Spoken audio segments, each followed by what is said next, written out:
Greetings, Calm 600. This is Ben Frazier. I hope you're having a good day. I know some of you are trying to finish your papers today.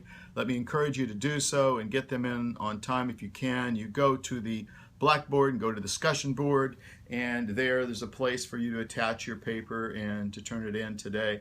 If for some reason you can't get it today, get it as soon as possible, because the longer you wait, the more I have to take off. I won't take off much. I'd rather have a good paper than a paper turned in exactly on the moment. So please get those in. We're studying, of course, today Jamie Smith's Who's Afraid of the Postmodernists. And I thought I'd just mention a little bit about postmodernism. It's a term that most people are familiar with, and yet very few people can find a good definition of it. Of course, you've been wrestling with three definitions by Lyotard and Foucault and Derrida, three very important postmodernists.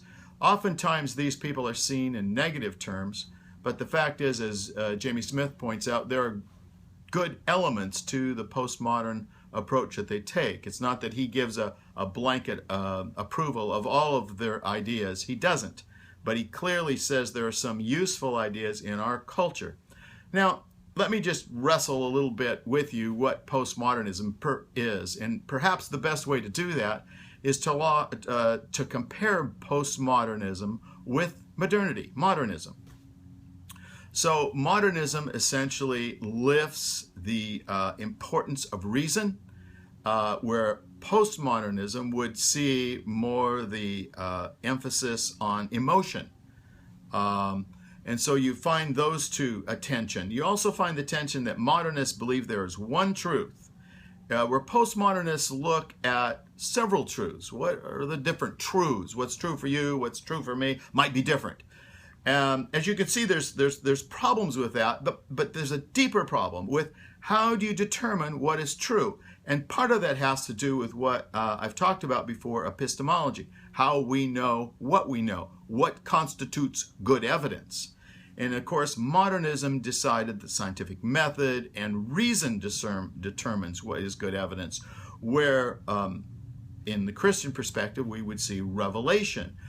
In the postmodern perspective, they would probably see it more as emotion or community, and that's why you would have various different truths.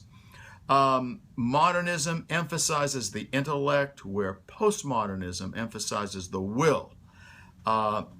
Morality and absolutes are influenced by modernity, where you find multiple realities, and there is some sense in which you see different people seeing things different as we turn more towards this global village, as McLuhan would say, and we see that we have more interaction with people of different cultures. Then people begin to understand things differently, and what constitutes their reality of how they understand those things in part is determined by the point in time and space and history of their own culture, of their own people, of their own language, and those kinds of things. So you see, modernity talks much more about the individual and the individual construct, where you see the social construction of the postmodern perspective.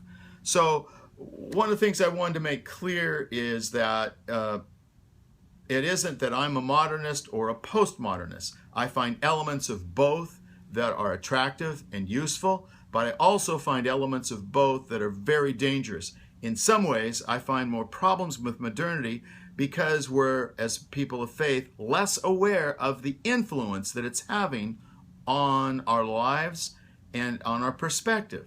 And so we tend to give place to things like reason and one reality, where we fail to understand the other's reality. It doesn't mean there's more than one reality, but how we interpret and come to understand reality is just that, is interpreted. It is interpreted in time and space. Let me give you one quick example. Lewis, as you know, was a great Christian scholar, and he studied the Middle Ages. And in the Middle Ages, people thought the stars, and this was the best intellectuals of the time, were actually made of silver.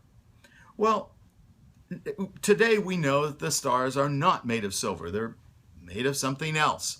and we've traveled to the moon, as you know, and we've sent satellites out to those other kinds of things. And so depending on your point in place and time, you will begin to understand those things differently. And that's exactly what we're talking about here in modernity and postmodernity. It's not that there's a different reality. Whatever the stars really are, that will be determined. But it's not determined by one point in time and space. Our understanding right now is useful, probably better than it was, but it's still incomplete. And so we have to understand and interpret our world, ourselves, and our God and those kinds of things as best we can, given not only reason, but revelation. And revelation is brought to us, of course, in Scripture and through our own relationship that we have with God. Any rate, so those are some of the challenges, and that's some of the ways in which we can, hopefully you can, understand postmodernity and modernity. One of the things that I think about postmodernity that's fun is that it fits our culture so well, that is multicultural, that is so surface driven. We don't look beneath as often as we do on the surface. And it is, above all, very playful. Postmodernism is. Where modernism worships efficiency, postmodernism likes to see things playful. And one of the places and examples of postmodernism that I have on my door, and I thought I'd show it to you, is a place I visited in Spain called Bilbao, Spain. And there they have the Guggenheim, the museum.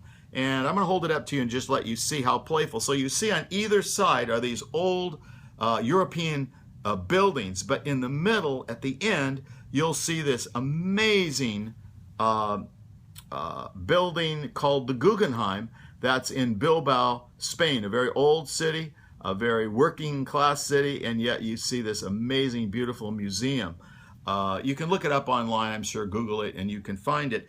The building almost looks like cloth and floats. And a few years ago, I got the chance to be in Spain, and I particularly went by Bilbao just so I could see the Guggenheim. A very good example of postmodernity. Not the most efficiently used building, but a very beautiful, creative building.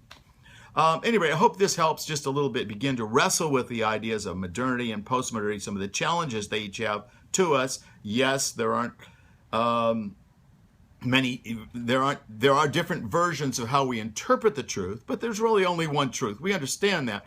But how we come to know that truth is what I take issue with both the modernist and the postmodernist. And I hope you'll begin to see that too and try to understand this very important and influential concept in our culture. All right, we'll see you soon. Hope this helps. Look forward to your reading next week with Buechner, a wonderful, brief read. So begin to look at that and read that and begin to understand telling the truth. The gospel is tragedy, fantasy, and fairy tale. Thank you. Tragedy, comedy, and fairy tale. Thank you. Have a good day. Bye.